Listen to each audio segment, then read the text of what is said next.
ঠিক আছে, শুক্রবার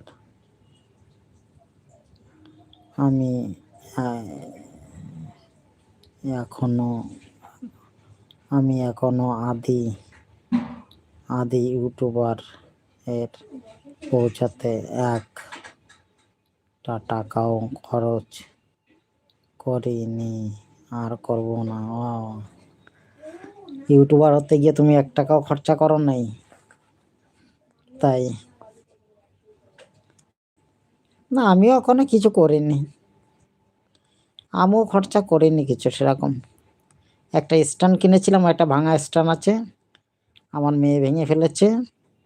একটা স্ট্যান্ড কিনে দিয়েছিলাম মেয়েকে, তখন তো আর আমি ভাবিনি যে আমি করব ইউটিউবটা, বুঝলে?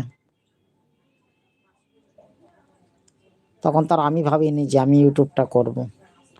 মেয়ে বায়না করছিল, বাবা একটা স্ট্যান্ড করলে ভালো হয়, একটা স্ট্যান্ড কিনলে ভালো হয়, দিয়েছিলাম মেয়েকে একটা স্ট্যান্ড কিনে। তারপর মেয়েই ভেঙে ফেলেছে, আমি কোনো রকম দড়ি টড়ি দিয়ে বেঁধে রেখেছি।